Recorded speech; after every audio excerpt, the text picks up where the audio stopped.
Damai sejahtera Allah yang melampaui segala akal, itulah kiranya yang menyertai hati saudara-saudara di dalam nama Tuhan kita Yesus Kristus. Amin. Bapak Ibu saudara-saudara, mari kita lihat teks kita pada minggu ini yang tertulis pada Filipi pasalnya yang keempat, ayat pertama sampai ke-7. Filipi 4 ayat 1 sampai 7. Mari kita baca secara bergantian. Karena itu, saudara-saudara yang kukasihi dan yang kurindukan, sukacitaku dan mahkotaku, berdirilah juga dengan teguh dalam Tuhan. Hai saudara-saudara yang kekasih.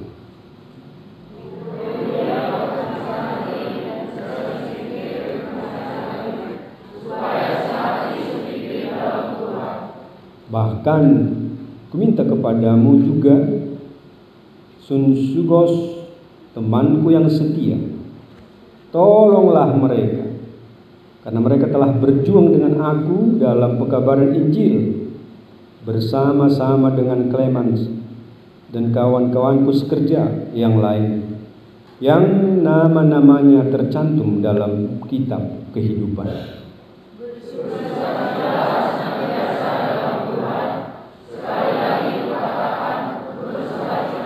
Hendaklah kebaikan hatimu diketahui semua orang, Tuhan sudah dekat.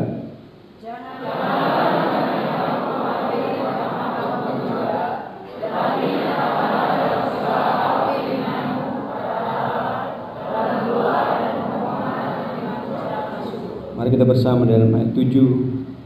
Damai sejahtera Allah yang melampaui segala akan memelihara hati kamu.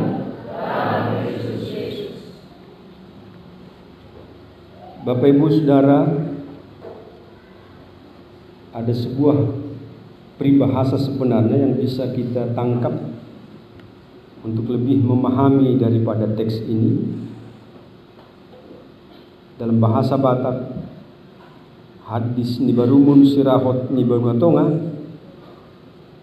nah hajit namalungun suraton patol hastona. Sepucuk surat berbicara. Ada sepucuk surat yang kita terima dari penjara, yang dikirimkan oleh Paulus saat dia dipenjarakan di Roma. Penjara yang luar biasa, penjara yang kejam benar, dan penjara yang teramat mematikan, pedih, sedih dan pilu. Ada beberapa hal sebenarnya yang bisa kita tangkap, kita petik surat yang berbicara ini. Paling sedikit 3 hal. Yang pertama, mengingatkan kita, mengingatkan warganya, para jemaat Filipi, supaya tetap waspada, supaya tetap bersekutu, supaya tetap kuat dan bertahan, menjadi teman sekerja di dalam Tuhan. Tetapi yang lebih luar biasa lagi, ada 3 hal. Pertama, menginginkan kita dan warganya supaya tetap bersukacita senantiasa di dalam Tuhan. Dan yang kedua, supaya kita tidak khawatir. Dan yang ketiga, supaya kita dimampukan untuk berkarya di tempat mana kita bekerja. Saudara, memang ironis sekali kalau kita kaji secara manusiawi sebenarnya, bagaimana mungkinkah orang yang menderita memberikan penguatan. Mustahil sebenarnya. Bagaimana mungkin seorang yang terpenjara berdoa, menyemangati, memotivasi, mengatakan untuk bersyukur, seolah-olah itu sebuah kemustahilan, sebab dia tertekan, terpenjara, terbelenggu. Dia mengalami kesengsaraan, tetapi lihat bagaimana Paulus mampu di dalam ketertekanan, di dalam penderitaan, di dalam siksaan, dia mampu berdoa, dia mampu memotivasi, dia mampu menasehati, dia mampu berkhotbah lewat surat, sepucuk surat yang berbicara ini. Bagi Paulus sebenarnya penjara bukan sebuah penghalang. Bagi Paulus penjara adalah sebuah wadah to extend the God message, mengembangkan misi Allah. Sekali lagi saudaraku, di tempat kesengsaraan masih mampu berkarya, masih mampu mengucapkan syukur, di tengah siksaan masih mampu menyemangati dan mengembangkan spiritualitas warganya. Di tengah penjara. Mudah-mudahan ini saudara-saudaraku menginspirasi kita bersama. Di tengah kesulitan yang kita alami, kadangkala kita juga mandek. Di tengah penderitaan yang kita alami, kita tidak pernah mau berkarya. Kita menarik dan mengundurkan diri. Kita mengurung diri. Tetapi Paulus menjadi sebuah teladan bagi kita, berkarya di tengah penderitaan. Saudaraku, paling sedikit 3 hal seperti yang kita katakan tadi. Yang pertama, bersukacitalah senantiasa di dalam Tuhan. Kenapa Paulus menekankan untuk bersukacitalah? Ini kata 2 kali. Bersukacitalah senantiasa di dalam Tuhan. Sekali lagi, bersukacitalah. Rejoice in the Lord always. I say it again. Rejoice. Bersukacitalah. Dorongan untuk bersukacita di tengah tekanan, di tengah penderitaan pemerintahan yang kurang merakyat, di tengah pemerintahan pekerja-pekerja gereja yang kurang menunjukkan persekutuan. Tetapi Paulus mengatakan, bersukacitalah senantiasa di dalam Tuhan. Rejoice. Rejoice in the Lord. Bedakan ya. Rejoice in the Lord, not in the world. Bersukacita di dalam Tuhan, bukan bersukacita di dalam dunia. Walau juga bersukacita di dalam dunia, tetapi kita meski bersukacita di dalam Tuhan, supaya mampu mengembangkan sukacita di dalam dunia. Saudara-saudaraku yang kekasih dalam nama Yesus Kristus, kenapa ini mesti? Sebab orang yang bersukacita di dalam dunia boleh-boleh saja, tetapi ini masih sikap sementara. Ini bukan stabil dan sustainability. Tidak akan pernah berlanjut. Ini akan bersifat sementara. Tetapi yang bersukacita di dalam Tuhan akan mewujud sampai kapan? Eternal, abadi, sampai kapanpun. Saudaraku, kenapa ya? Kenapa seseorang sulit sekali berbahagia? Kenapa para pemuda atau siapa saja sulit sekali bersukacita? Sulit sekali bergembira. Nah, barangkali kalau kita kaji secara psikologi, ya mungkin mereka di bawah tekanan yang menahun, mungkin masih ada sebuah luka-luka batin yang tak pernah tersembuhkan, mungkin karena tak mampu menggapai cita-cita dan cinta. Mungkin seperti apa yang dikatakan orang kita Batak, dang dapot naniluduan dang jupang najinalahan. Cita-cita yang tak pernah tergapai membuat kita saban hari stres setiap hari. Barangkali seperti ini, saudara. Kita sulit sekali bergembira, kita sulit sekali berbahagia, kita sulit sekali bersukacita. Sekali lagi, mungkin ada sebuah hal yang menghempang kita untuk berbahagia. Tetapi untunglah Paulus di tengah kesengsaraan mengungkapkan, mengucapkan, mendorong kita. Saudaraku, para pemuda, bersukacitalah senantiasa di dalam Tuhan. Rejoice in the Lord, not in the world. Bersukacitalah. Bapak Ibu Saudara, memang di tengah suasana seperti ini, para pemuda juga sering sekali justify the mean, mengambil penghalalan segala cara. Kalau dia tidak mampu bersukacita, dia akan mundur menarik diri, dia akan mengungkung diri, dia akan bersembunyi. Bahkan ironisnya, banyak orang harus menelan pil pahit, bunuh diri, rel kereta api, gantung diri, dan lain sebagainya. The end justify the mean, penghalalan segala cara. Toli, kode tua, hiburan, dan lain sebagainya. Dia memberikan hidupnya ke tengah dunia, tidak mampu bersukacita. Tidak mampu bersukacita. Oleh sebab itu, saudara-saudaraku, Paulus menekankan kita, bersukacitalah senantiasa di dalam Tuhan. Jangan kita menggunakan pikiran kita, tetapi andalkan Tuhan. Ini andaliman ini, andalkan imanmu, not andaluku, bukan mengandalkan kekuatanku, tetapi mengandalkan imanku kepada Tuhan. Saudara, kalau dikaji secara medis, ternyata hati yang gembira adalah obat. Saya nggak tahu believe or not, setuju atau tidak. Ternyata memang luar biasa, saudaraku. Orang yang berbahagia adalah sebuah obat untuk melakukan yang terbaik.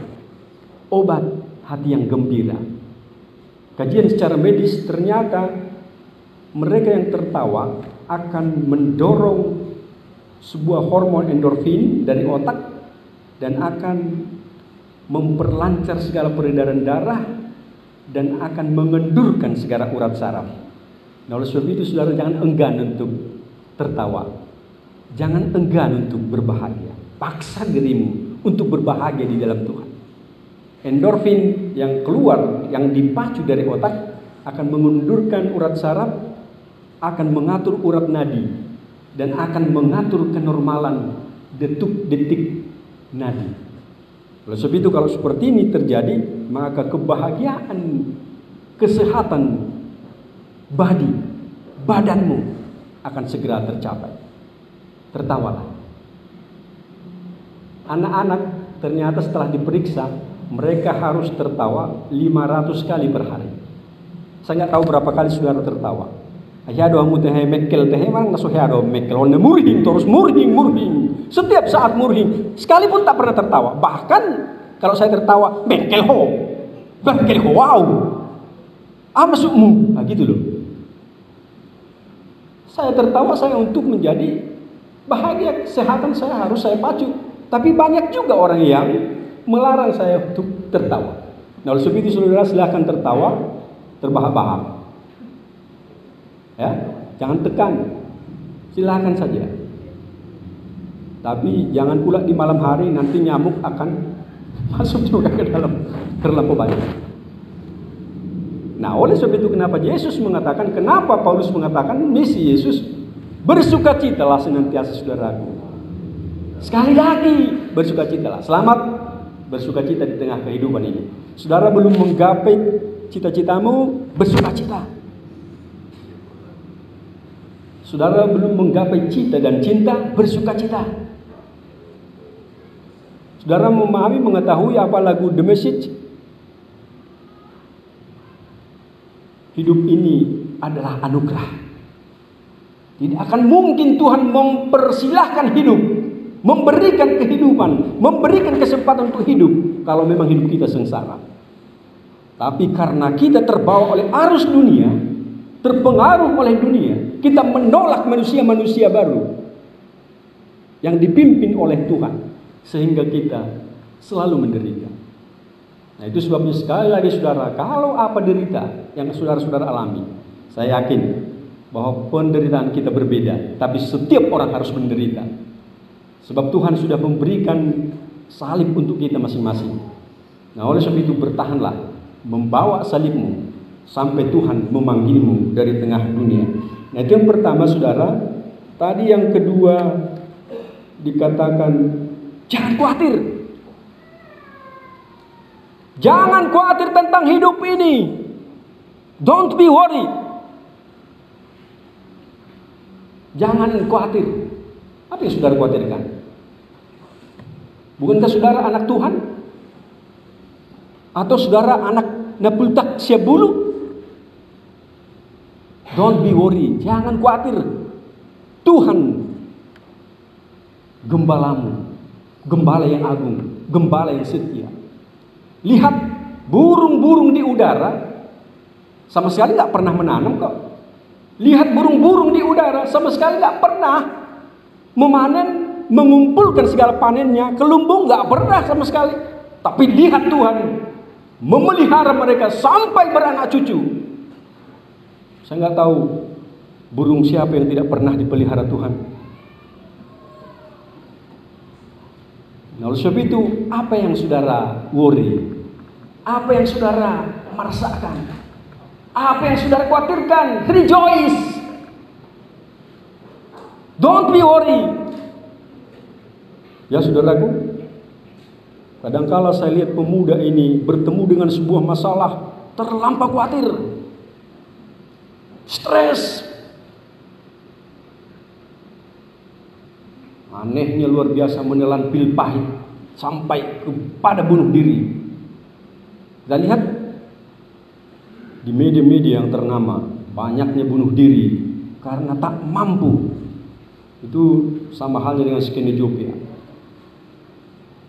Jangan takut saudara, jangan lakukan the unjustified image.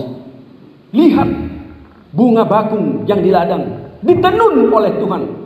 Mereka tidak pernah menenun baju mereka sendiri, tapi lihat indahnya seperti yang ditenun oleh Tuhan. Sekali lagi, jangan khawatir. Yakinlah Tuhan akan memelihara kita. Nah, Bapak Ibu Saudara, pernah dalam suatu perjalanan kapal tenggelam di sebuah perairan. Skoci dikeluarkan. Setelah skoci dikeluarkan, ada seorang ibu yang selalu bernyanyi di sebuah skoci. Dan dia menyanyikan sebuah lagu yang sangat merdu. It is well in my soul. It is well. Indah di dalam jiwa saya. Semua orang pada bertanya, loh, kenapa indah bagi jiwamu tengah penderitaan? Si ibu dipanggil dan diwawancarai. Kenapa ibu bernyanyi bersuka cita di tengah penderitaan? Padahal skoci sudah tenggelam dan mematikan dan memangsa semua orang. Si ibu pun berkata seperti ini. Saudara, saya sudah kehilangan suami dan telah meninggal dunia puluhan tahun yang silam. Sekarang dia di surga. Saudaraku, saya masih punya anak. Anak saya ada di sebuah metropolitan yang akan menungguku kalau saya bisa lolos dari persoalan penderitaan ini. Sebaik aku mati, aku akan bertemu dengan suamiku. Kematian bagiku adalah keuntungan. Kalau aku hidup, aku akan tetap bisa bertemu dengan anakku. Mati dan hidup bagiku adalah keuntungan. Itu yang Paulus katakan, mati adalah keuntungan dan hidup adalah kebahagiaan.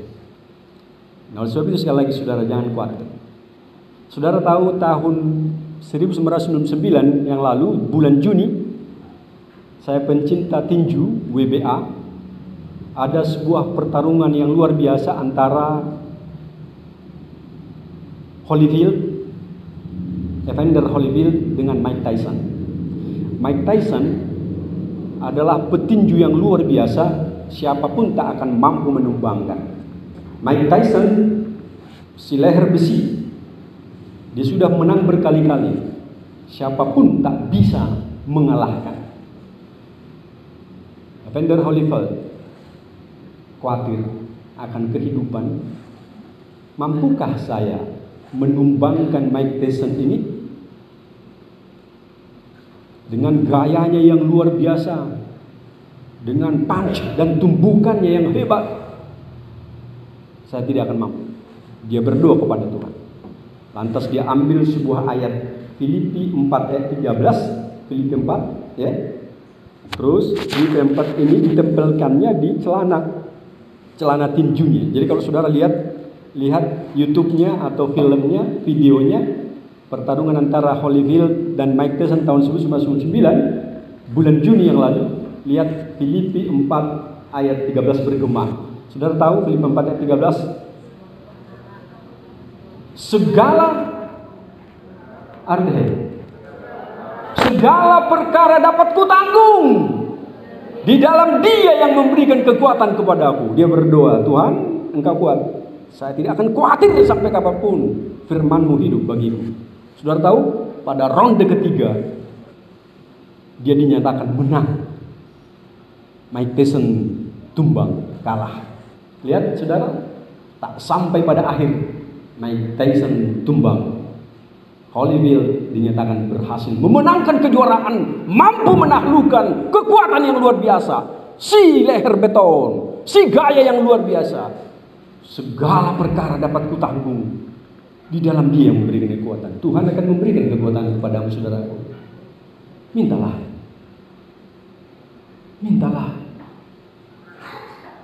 Berdoalah. Jadi kalau saudara ingin menantikan sebuah yang ingin saudara harapkan dari Tuhan, berdoalah. Namargo gositutu dotang yang dipartigor molo dihaburjon. Doa orang yang benar, bila dengan yakin didoakan, sungguh besar makna khasiat. Inilah doa daripada Evander Holyfield tahun 1999. Dia dimenangkan oleh Tuhan dengan kuasa yang luar biasa. Bukan hanya untuk Holyfield, tapi buat saudara juga yang menginginkan. Nah, lebih saudaraku, jangan khawatir, bersukacitalah senantiasa. Saya tidak tahu persoalan apa yang saudara hadapi, tapi pasti ada. Tak satu orang pun bebas dari segala persoalan, tapi pasti ada. Nah, oleh sebab itu, jangan abaikan Tuhan. Yang memiliki saudara adalah Tuhan, bukan siapa-siapa. Kalau melalui orang tua kita dititip, tapi yang mempunyai engkau adalah Tuhan. Hanya Tuhan seorang itu. Saudara, kalau saudara datang ke Samosir, kami dari Samosir, datanglah, saya akan undang saudara untuk ke Samosir. Kami punya restoran kecil, dan di depan rumah kami ada sebuah flyover, dan ada Sidiabea, ada banyak sekali lah. Silakan datang, nanti akan saya jadwal siapa saudara yang akan datang. Tidak gratis.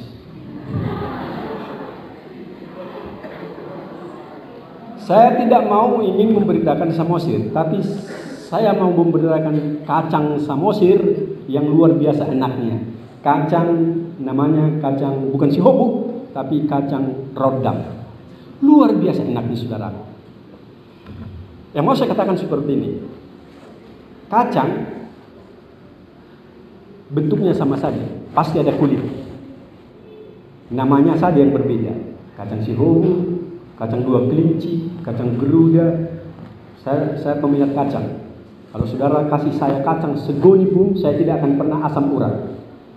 Sebab itu saya akan menerima siapa yang akan memberi segoni seperti itu. Saya akan makan sampai habis supaya saudara senang melihat kacang yang saya makan dengan lahap. Saya mau seperti ini. Ambil kacang, buka kulit, ambil biji. Sekali lagi, ambil biji, satu, nggak usah ambil apa-apa, biarkan jadi seperti itu. Sekarang seperti ini. Coba rendam atau masukkan ke dalam air. Dalam air ya. Jadi kalau ada gelas, ada air, masukkan biji kacang ke dalam air. Saya akan tanya saudara, tenggelam atau mengapung? Mengapung atau tenggelam? Mengapung atau tenggelam? Beda juga kacangnya. Kalau kacang kami tenggelam juga. Saya nggak tahu, kacang kirap remaja jadi mengapung juga ya di sini.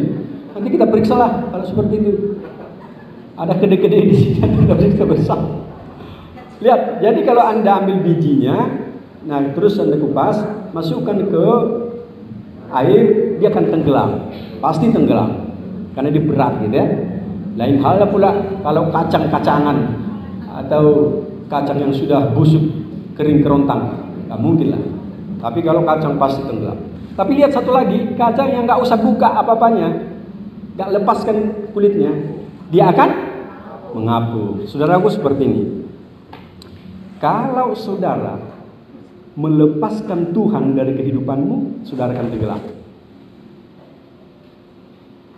Tapi kalau saudara dibungkus, dipeluk, dikuasai oleh Tuhan, saudara akan mengapung.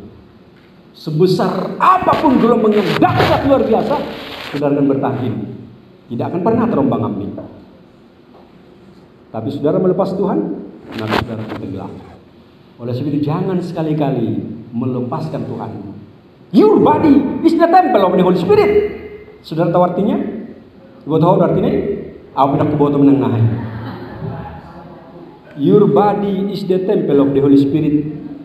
Tubuhku juga. 1 Korintus 3:16 adalah bait Roh Allah. Sebaik saya menerima, saya namanya Ren Justin, Budi di Mahoni Bagasan Guar di Batam, anak noto di Perbadian.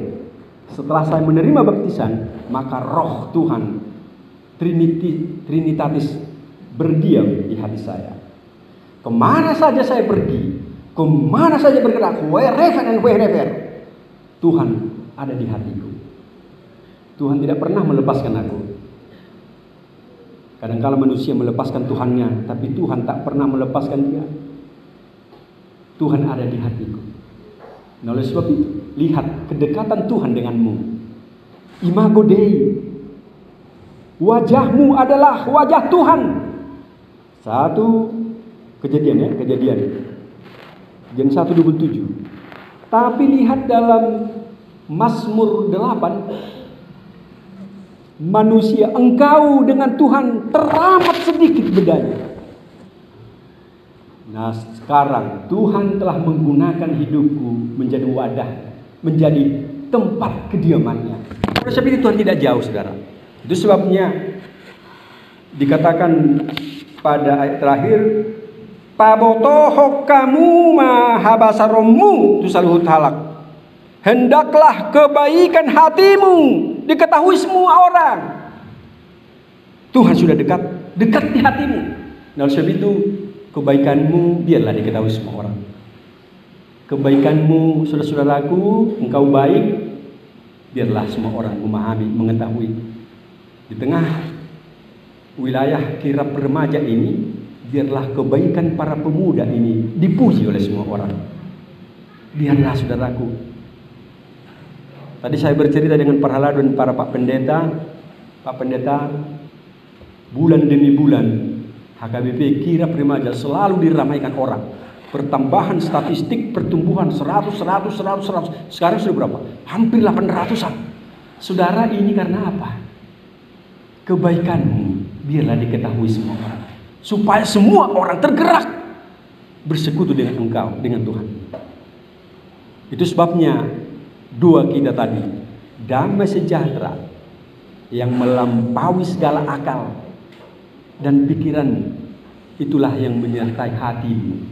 Biarlah hatimu dan pikiranmu disertai damai sejahtera oleh Tuhan, sehingga engkau mampu untuk menampilkan diri menjadi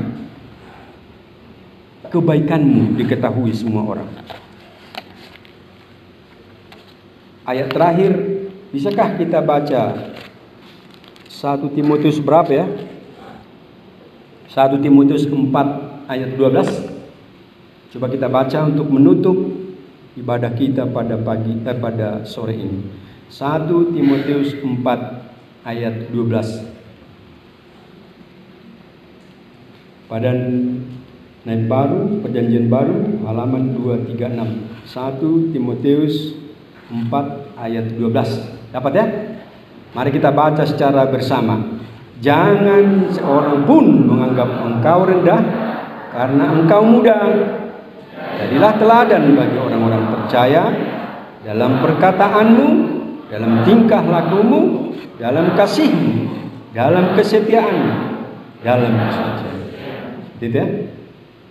Di saudara sekarang di tempat, biarlah saudara menunjukkan yang terbaik bagi sesama. Jadilah teladan dalam keyakinanmu, kepercayaanmu, kesucianmu. Biarlah kebaikanmu diketahui semua orang, menginspirasi semua orang lebih bersekutu dekat kepada Tuhan. Tuhan memberkati engkau. Biarlah Tuhan menguatkanmu. Mintalah. Anda di tengah persoalan, Anda di tengah penderitaan, mintalah. Bersukacitalah selalu. Jangan khawatir. Tuhan yang memiliki engkau. Tuhan menghitung jumlah seberapa banyak rambut yang engkau kenakan. Saya tidak memahami berapa banyak, saya tidak mengetahui berapa banyak rambut saya sudah hilang, tapi Tuhan mengetahui berapa banyak jumlah rambut saya. Ini pertanda bahwa Tuhan peduli dengan sesama, peduli dengan manusia. Terlampau bodoh Tuhan mencipta manusia kalau Dia tidak peduli dengan kita. Terlampau bodoh saudara. Nah, rahasianya, maaf, jumpa di hari hagogotan, asa hubaluah, asa dipuji Tuhan. Berserulah kepadaku dalam segala hal. Aku akan mendengar engkau. Engkau akan kulepaskan. Tuhan memberkati. Amin. Bapa surgawi, Bapa yang kami kasihi dalam nama Yesus, sungguh terima kasih Tuhan atas firman yang indah ini. Firman di tengah kesengsaraan yang disampaikan oleh Paulus dalam penderitaan mampu membahagiakan orang.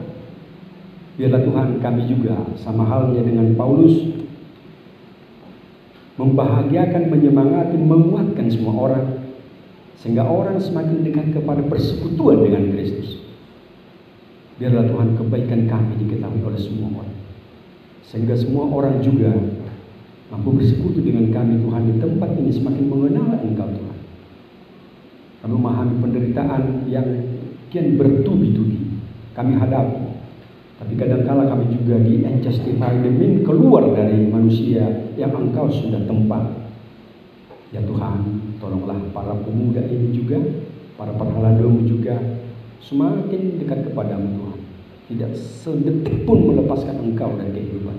Hanya di dalam nama Yesus, tolong kami ya Bapa. Amin.